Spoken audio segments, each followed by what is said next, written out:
आज मैं पार्ट 2 के बच्चों से बाले जिब्रील की गज़लों के मुतालिक कुछ बात करना चाहूँगा। सबसे पहले मैं एक तस्हीह कर लूँ कि शायद गलती से आप लोगों को आतिश लखनवी का कुछ आधा नोट्स चला गया, तो खैर उसको आप पढ़ सकते हैं, लेकिन उसको आप बहुत ज़्यादा बग़ौर उसका मुताला नहीं करना है। आतिश लखनवी शायद वो पार्ट 2 के स्टूडेंट को भूल से चला गया, जबकि वो पार्ट 1 के स्टूडेंट के लिए टॉपिक है।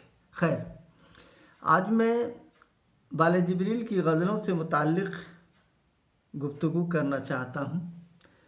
इस सिलसिले में सबसे पहले जानना ज़रूरी है कि उर्दू शायरी में गज़ल सबसे महबूब और मकबूल सिन्फ़ शायरी, सिन्फ़ सुख़न रही है।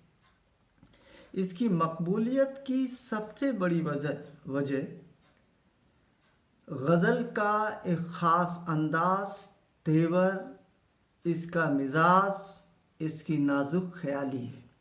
गज़ल का मिजाज कुछ इस तरह है, गज़लों में नरमी और आजिज़ी व इंकिसारी की जो गहरी छाप मिलती है, जो दिल से निकलती है और दिल के अंदर असर कर जाती है, यानी दिल को छू लेने वाली कैफियत अगर किसी सिन्फ़ के में पाई जाती है तो वो सिर्फ़ और सिर्फ गज़ल है।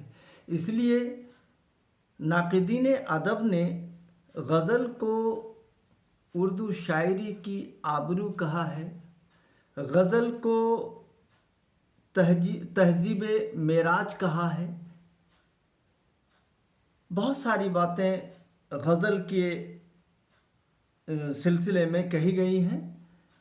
दूसरी तरफ गज़ल की मुखालफत में भी बहुत सारी बातें कही गई हैं। हमें उस तरफ जाने की ज़रूरत नहीं है, हमें सिर्फ देखना है कि गज़ल का एक मखसूस मिजाज है, उसका एक ख़ास तेवर है, उसका एक ख़ास अंदाज़ है। गज़ल के अंदर जो आजिज़ी व इंकिसारी और नरमी व लजाइयत है, वो कुछ ऐसी आवाज़ की मुतक़ाज़ी होती है जो गज़ल के मिजाज को, गज़ल के लिबास को मजरूह न करे। इसलिए कहा जाता है कि गज़ल में सबसे अकेली और मुनफरिद आवाज़ उर्दू शायरी में है तो वो सिर्फ़ और सिर्फ मीर तक़ी मीर की है। मीर तक़ी मीर को शहनशाह तग़ज़्ज़ुल कहा गया है। इसकी सबसे बड़ी वजह यह है कि मीर तक़ी मीर की गज़लों में दिल को छू लेने वाली कैफियत पाई जाती है। वो दिल से निकली हुई आवाज़ दिल के अंदर घर कर जाती है, दिल के अंदर असर करती है।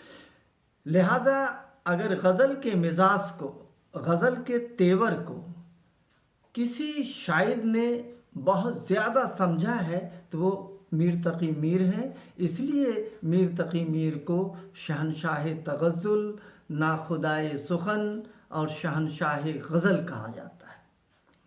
मैं यहाँ अल्लामा इक़बाल के मुतालिक, गज़ल से मुतालिक गुफ्तगू के सिलसिले में कुछ कहने की इजाज़त चाहूँगा। वो ये कि गज़ल का जो तेवर है, गज़ल का जो मिजाज है, गज़ल के अंदर जो एक नाजुकी या नाजुक ख़याली, सादगी व पुरकारी, आजिज़ी व इंकिसारी पाई जाती है, वो शायद अल्लामा इक़बाल के पुरशिको लहजे और इनकी भारी भरकम आवाज़ को शायद वो बर्दाश्त नहीं कर सकती है। गज़ल का जो मिजाज है, गज़ल का जो तेवर है, गज़ल का जो लिबास है, उस लिबास को अगर बेहतर ढंग से समझने बरतने की कोशिश की गई है तो वो सिर्फ़ और सिर्फ मीर तक़ी मीर और इसके बाद बहुत सारे शायरों ने उर्दू गज़ल के उसी तेवर को मलहूज़ रखते हुए उर्दू में गज़लिया शायरी को आगे बढ़ाने की कोशिश की। लेकिन अल्लामा इक़बाल का अंदाज़, अल्लामा इक़बाल ने उर्दू गज़ल को जो पुरशिको लहजा दिया है, जो शान व शौकत अता की है और जो नए मज़ामीन, नए ख़यालात से, नई फ़िक्र से हम आहंग करने की कोशिश की है, वो उर्दू शायरी के मिजाज से, उर्दू गज़ल के मिजाज से थोड़ा हट के है। मैंने कहा कि गज़ल एक नाजुक तरीन सिन्फ़ शायरी है। इस बात को आप नोट कर लें कि गज़ल एक नाजुक तरीन सिन्फ़ शायरी है, इसलिए उसके लिए लहजा, उसके लिए अल्फाज भी उसी तरह नर्म नाजुक होनी चाहिए। लेकिन अल्लामा इक़बाल का लहजा थोड़ा तुंद है, थोड़ा तल्ख़ है।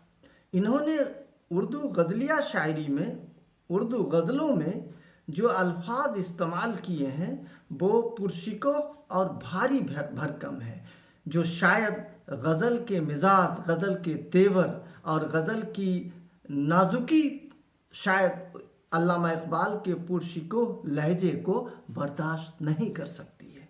इसलिए अल्लामा इक़बाल को उर्दू गज़लिया शायरी में वो मकाम हासिल नहीं हो सका जो उर्दू के दूसरे शायरों मसलन मीर तक़ी मीर, गालिब और मोमिन को हासिल हुआ। बहरकैफ अब मैं बाले जिब्रील की चंद गज़लों को जो आपके सिलेबस में है, जो आपको तशरीह के लिए आएगा, आप समझ लें कि बाले जिब्रील की गज़लें और फिर एक फ़ैज़ अहमद फ़ैज़ की कुछ गज़लें या नज़मों के अशार आपको तशरीह के लिए आ सकते हैं और आएंगे। फिर मसनवी सोज़ो गुदाज है, उससे भी अशार दिए जा सकते हैं। इसलिए बिलखुसूस आप बाले जिब्रील की 1 से 16 गज़लों में कुछ मुंतखब अशार पर मैं आज गुफ्तगू करना चाहता हूँ। और बाले जिब्रील की शायरी को समझने के लिए अल्लामा इक़बाल के मिजाज को, अल्लामा इक़बाल के स्टाइल को, अल्लामा इक़बाल के तेवर को समझना ज़रूरी है। और बिलखुसूस उर्दू गज़ल को जो एक आहंग अता किया है, जो एक नई फ़िक्र अता की है अल्लामा इक़बाल ने, वो उर्दू के तमाम शायरों से बिल्कुल मुनफरिद और इलाहदा है। आप इस सबूत में इन बातों को साबित करने के लिए मैं अल्लामा इक़बाल की पहली गज़ल के चंद अशार पढ़ता हूँ। आप बगौर मुताला करेंगे और महसूस करेंगे कि अल्लामा इक़बाल का पुरशिको लहजा और इन्होंने जो अल्फाज इस्तेमाल किए हैं उर्दू गज़ल में, अपनी शायरी में, बिलखुसूस उर्दू गज़ल में, वो शायद गज़ल के मिजाज और उसकी नाजुक ख्याली के मुआफ़िक नहीं है। मेरी नवाए शौक़ से शोर हरीम ज़ात में, मेरी नवाए शौक़ से शोर हरीम ज़ात में, गुलगुला हाय अलामा बुतकदे सफ़ात में। आपने लहजा देखा। अल्लामा इक़बाल कहते हैं कि मेरी नवाए शौक़ से शोर हरीम ज़ात में, हरीम ज़ात का मतलब होता है वो जगह जहाँ अल्लाह की ज़ात महफूज है, जहाँ अल्लाह की ज़ात मौजूद है, उसको हम हरीम ज़ात कहते हैं। और मेरी नवाए शौक़ से मुराद मेरी आवाज़,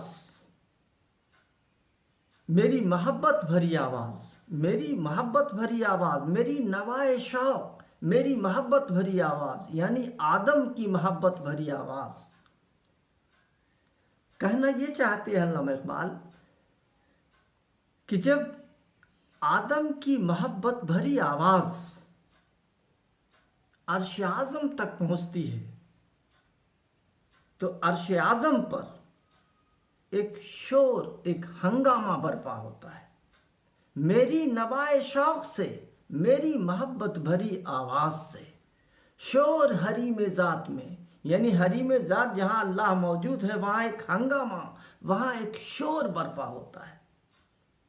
غلغلہ ہائے علامہ، الفاظ کو دیکھیے، محسوس کیجیے، اور اردو غزل کے مزاج، اردو غزل کی روایت کو آپ سامنے رکھیے۔ غلغلہ ہائے علامہ بتکدے صفات میں، اس محبت بھری آواز میں جو ایک شور ہے، اس میں جو ایک آہو گریو زاری ہے، اس شور اور آہو گریو زاری سے غلغلہ ہائے علامہ، یعنی اس آواز سے بتکدے صفات میں ایک ہنگامہ ہے۔ بتکدے صفات میں ہر شے پناہ مانگ رہی ہے۔ علامہ، علامہ، علامہ مطلب پناہ مانگنا۔ بتکدے صفات میں یعنی عرش اعظم پر پہلے ایک شور، ایک ہنگامہ ہوتا ہے کہ یہ آواز کہاں سے آ رہی ہے، یہ محبت بھری آواز کس کی ہے، یہ کس مخلوق کی آواز ہے، اور اس آواز سے عرش اعظم پر ایک ہنگامہ اور ایک شور ہوتا ہے۔ یہ پہلا شعر بال جبریل کی پہلی غزلوں سے میں نے چند باتیں اس سلسلے میں کہی ہیں۔ اب میں ایک آدھ اور شعر کی طرف اشارہ کرنا چاہوں گا۔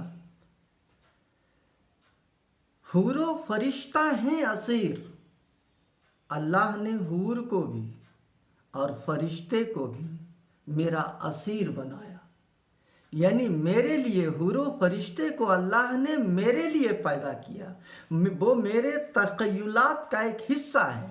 حور و فرشتہ ہیں اسیر میرے تخیلات میں، میری نگاہ سے خلل تیری تجلیات میں۔ حور و فرشتہ میرے تخیلات میں اسیر ہیں، اللہ نے حور و فرشتے کو میرے لیے پیدا کیا، اور فرشتے، بالخصوص فرشتے اور حور، وہ اللہ کی عبادت کے لیے ہیں۔ اس کے دل میں ایک مضطرب اور بے چین، اس کے سینے میں ایک مضطرب اور بے چین دل نہیں ہے جس طرح سے آدم کے سینے میں ہے۔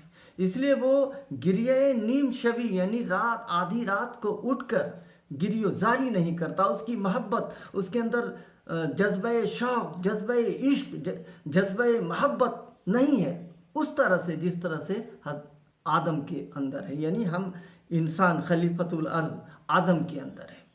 لہذا حور و فرشتہ ہیں اسیر میرے تخیلات میں، میری نگاہ سے خلل تیری تجلیات میں۔ جب مومن کی نگاہ ناز عرش اعظم تک اٹھتی ہے تو عرش اعظم کی تجلیات میں، یعنی تجلیات الہی میں، تجلیات میں ایک خلل پیدا ہوتی ہے۔ فرشتے بھی سوچتے ہیں، حوریں بھی سوچتی ہیں، یہ کس کی آواز ہے، یہ کس مخلوق کی آواز ہے جو تجلیات الہی میں خلل پیدا کر سکتی ہے۔ کتنی مقبول اور کتنی محبوب اور کتنی پیاری آواز ہے جو اللہ کی تجلیات میں خلل پیدا کر دے۔